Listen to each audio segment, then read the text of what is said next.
창세기 1장 9절에서 13절의 말씀, 1장 9절에서 13절 교독하시겠습니다. 하나님이 이르시되 천하의 물이 한 곳으로 모이고 묻이 드러나라 하시니 그대로 되니라.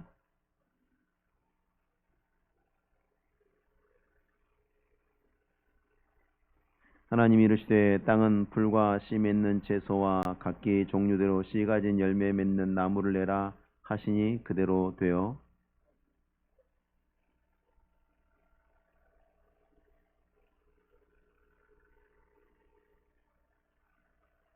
같이 읽습니다. 저녁이 되고 아침이 되니 이는 셋째 날이니라. 아멘. 천하의 물이 한 곳으로 모이고 묻이 드러나라 하시니 그대로 되니라. 지난 시간에 말씀을 나누었던 것처럼 이 전체 존재하는 물이 땅을 모두 덮는 것은 현재 있는 물만 가지고도 가능합니다. 바다 아래 물 깊이가 차이가 없을 때는 실현 가능한 일입니다. 태초에 하나님이 궁창 위의 물, 궁창 아래의 물로 나누었을 때 궁창 아래의 물만 가지고도 지구를 덮고 남았죠. 이제 두 번의 변화가 있었는데 첫 번째는 천지창조 때 있었던 변화고 두 번째는 노아 홍수 때 있었던 변화죠. 그 상황에서 하나님이 바다 아래 밑바닥에 이제 변화를 주셨다는 말씀을 하시는 겁니다. 이 한 곳이라는 말은 어떤 장소적인 평면적 개념이 아니고 움푹하게 패인 분지 형태의 그것을 가리키는 것입니다. 그 지형의 특성을 말하는 겁니다. 그러니까 바다 전체의 물의 양과 바다의 깊이를 알 수 없었던 시대입니다.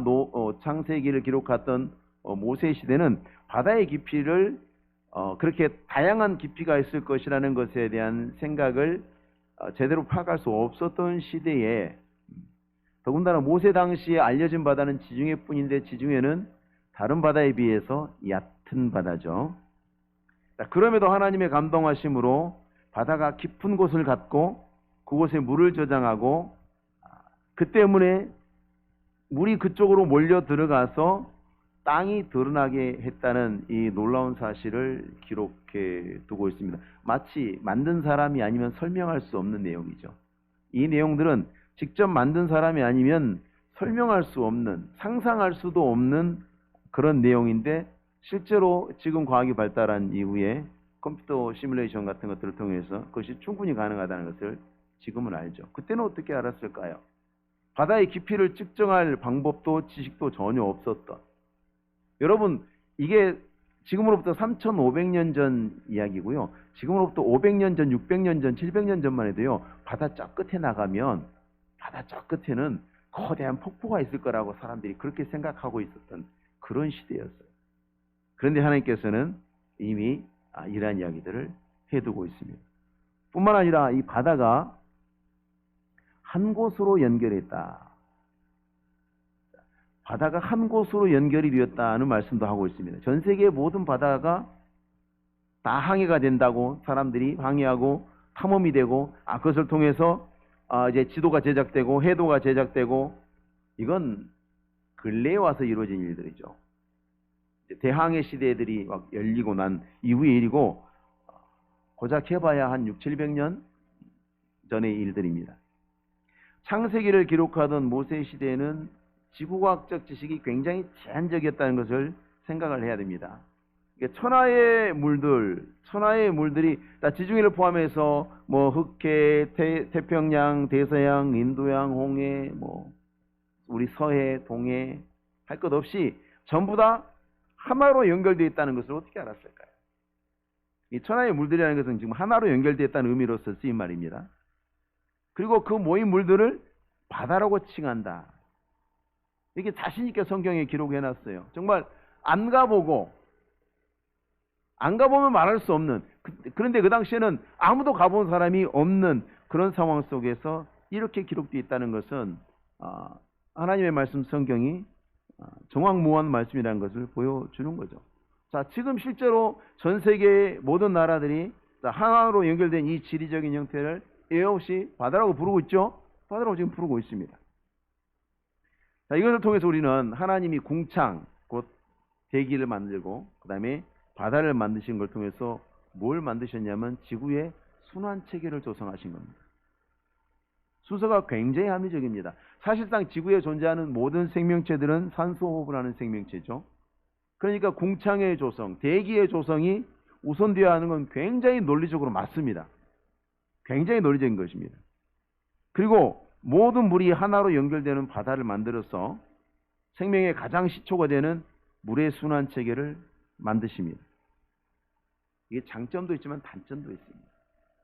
자, 일본의 후쿠시마에서 체르노빌보다 훨씬 더 강력한, 여러분 체르노빌 사건 때 일본이 얼마나 난리를 했는지 여러분 기사를 찾아보시면 일본 언론들이 정말 난리였습니다.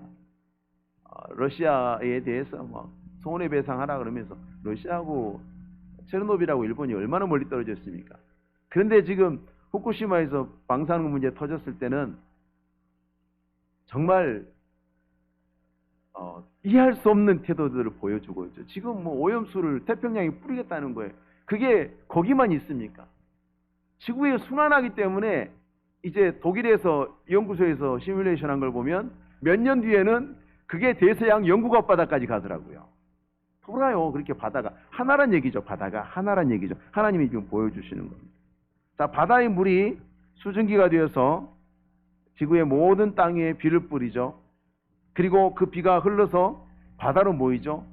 바다에 있는 물들이 순환됨을 통해서 끊임없이 순환해서 그 과정에서 생명이 유지가 되고 또 땅의 오염을 포함해서 오염들이 치유가 되죠. 물은 막으면 썩어요. 진리예요. 물은 흘러야 되죠. 그리고 흐르는 물은 안 썩어요. 그래서 흐르게 되면 그 모래톱이나 여러 가지 환경들을 통해서 자연 정화가 된다는 것을 우리는 각 막아보고 알았죠. 근데 이미 그 전에 연구 발표가 다 나와 있는 거죠. 막은 물은 썩게 되어 있습니다. 흐르는 물은, 순환하는 물은 치유하는 물이에요.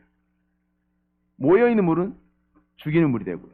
자, 그러니까 물의 순환이 없으면 땅의 오염을 해결할 방법이 없어요. 땅이 오염돼도 비가 와서 씻어 내려가고 또 비가 와서 씻어 내려가고 비가 와서 씻어 내려가고 그 씻어 내려가는 물들이 대양에서 또 순환되는 과정 속에서 그게 다 필터링이 되는 겁니다. 하나님이 이렇게 지구 자체가 생명을 유지하고 또 치유하는 시스템을 완성하신 거예요. 이게 매우 합리적이고 논리적인 순서에 의해서 진행된 겁니다. 하나님 그냥 아무런 지구과학적 지식이 없는 사람이 그냥 대충 생각나는 대로 상상해서 쓴 기록이라고 절대로 말할 수 없습니다. 자, 산소와 수분의 순환이 마치 이것은 인체에서 산소와 수분이 순환되어서 생명을 유지하게 되는 거죠. 인체도 그렇죠. 지구하고 인체하고 비슷해요. 인체도 물이 순환이 되죠. 그리고 건강하려면 물을 많이 마시라 그러죠. 하루 2리터의 물을 마시라고 합니다. 그 물이 들어가야 순환이 되고 배출이 되고 또 들어가고 순환이 되고 배출이 되면서 몸에 있는 노폐물들이 빠져나가거든요. 몸에서 병을 일으킬 만한 독소들이 빠져나가는 거거든요. 똑같아요. 지구하고 인간하고. 또 산소가 그 물과 함께 들어가야 되잖아요. 그렇죠? 산소가 물과 함께 들어가고 산소를 운반하는 것들이 뭘로 만들어졌습니까? 물로 만들어졌죠. 지구의 순환 시스템, 치유 시스템하고 인체의 시스템이 똑같아요.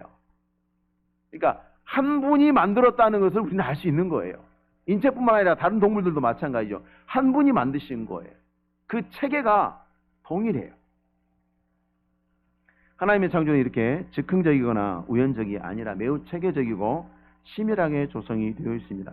오늘날 과학자들이 열심히 연구해서 깨달아 알아가고 있는 것을 이미 창세기에는 다 드러나 있죠.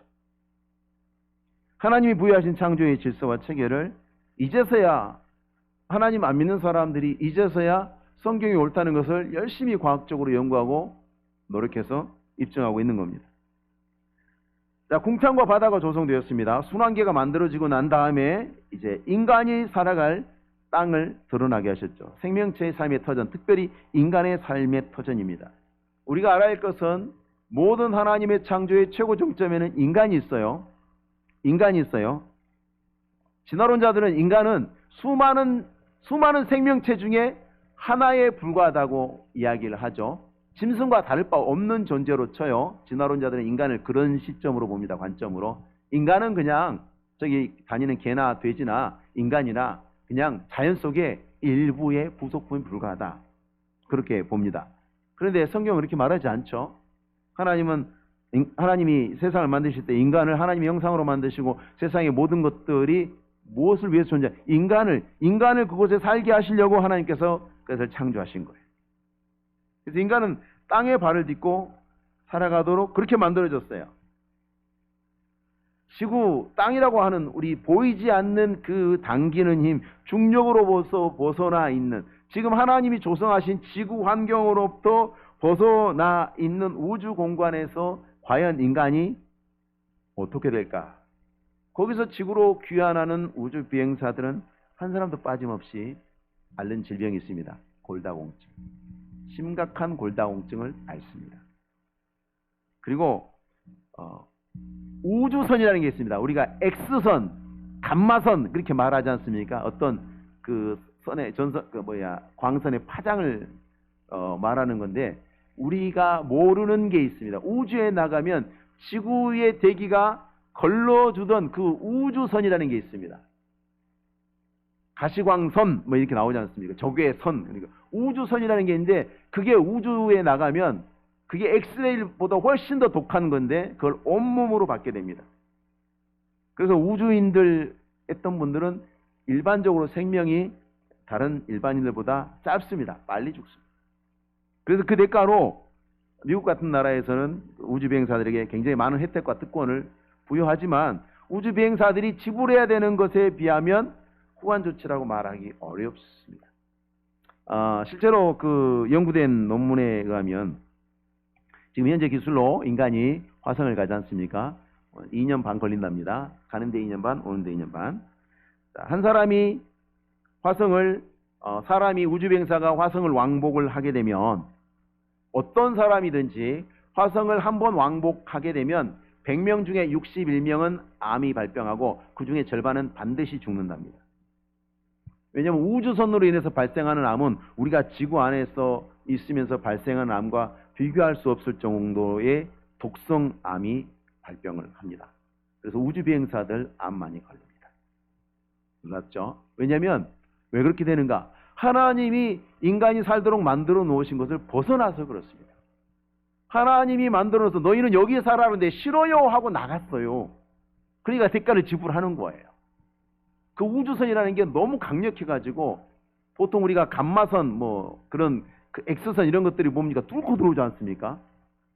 시멘트도 뚫고 들어오고 막 뚫고 지나가 버립니다. 아주 1m 정도의 납이 있어야 그것을 방어한다 그런 말이 있을 정도입니다. 그 정도로 강력합니다.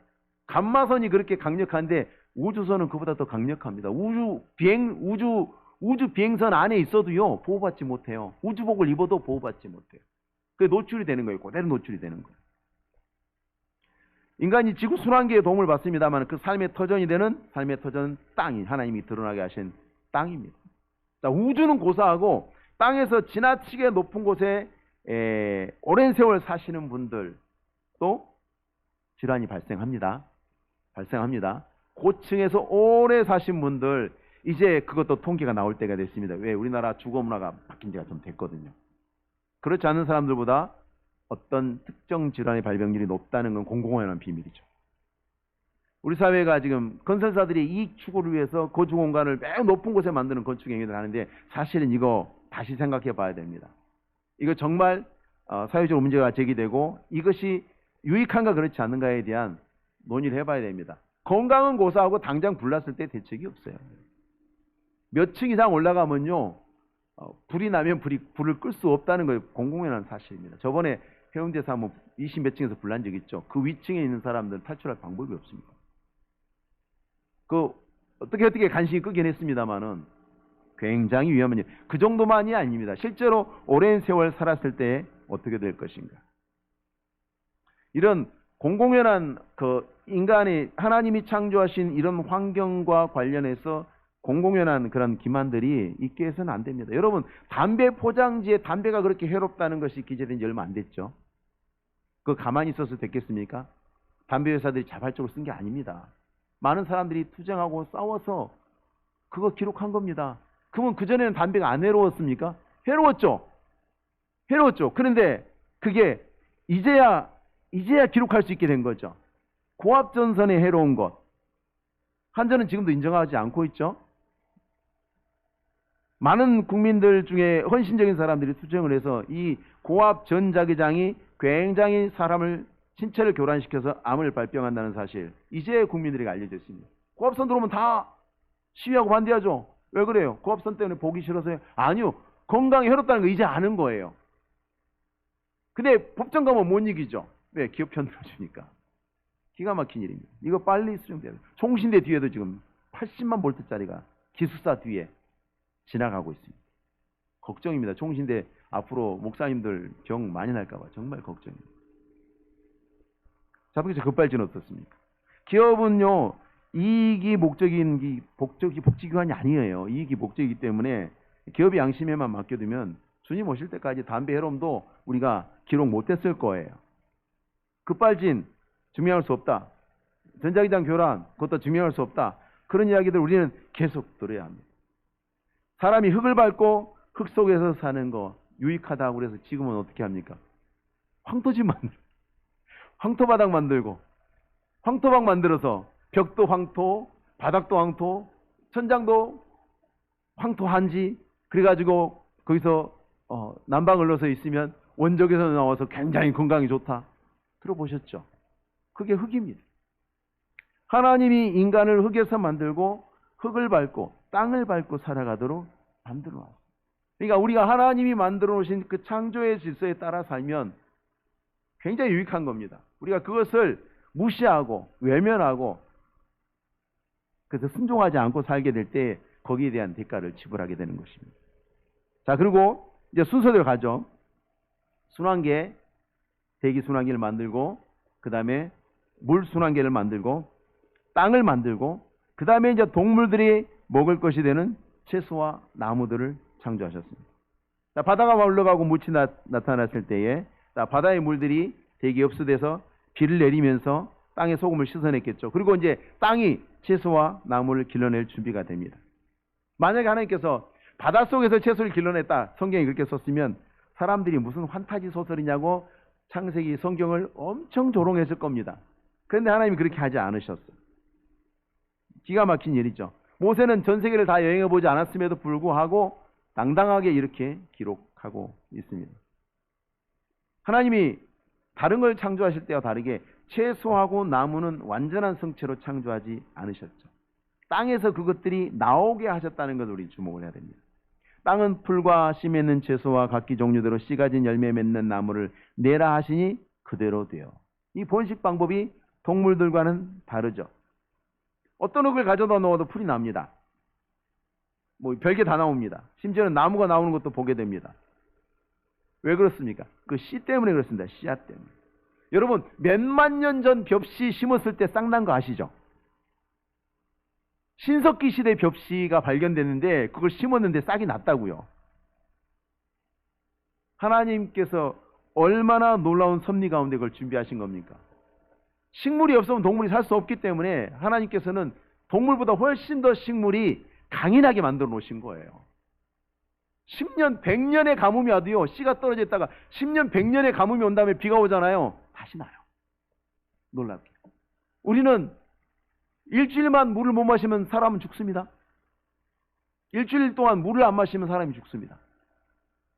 여자분들이 일주일, 남자분들이 5일이래요. 여자분들이 좀 더 강인해요. 물 못 마시면 죽어요. 동물들도 마찬가지예요. 낙타가 뭐 물 안 먹고 버틴다 해도 그 친구도 한 달이에요. 한 달 이상 물을 못 먹으면 낙타도 죽어요.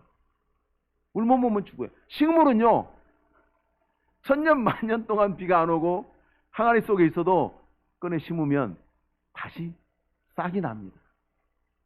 하나님이 엄청난 섭리로 이 일을 하신 거죠. 씨를 통해서 다음 세대를 퍼뜨려가는 수단들. 모세가 마치 식물학을 전공한 것처럼 그 번식이 씨를 통해서 이루어진다는 사실을 기록하고 있습니다. 모세가 가는 지역뿐 아니라 지구의 다른 곳에도 식물들이 그렇게 번식하는 것을 알기 힘든 시대였다고 말씀드리지 않습니까? 땅에서 나온 것처럼 식물들은 땅에 뿌리를 내리고 살아가죠. 그 근거로 땅에서 뿌리를 유지하지 않으면 죽고 맙니다. 그래서 그 뿌리의 구조들이 식물의 다른 조직과는 다르죠. 식물에 필요한 양분과 물을 흡수해야 되니까. 전 세계에 보면 이사 다니는 식물 없잖아요. 걸어서 돌아다니는 식물 없잖아요. 땅에서 나온 거니까 땅에 딱 붙어 있는 거지, 식물들.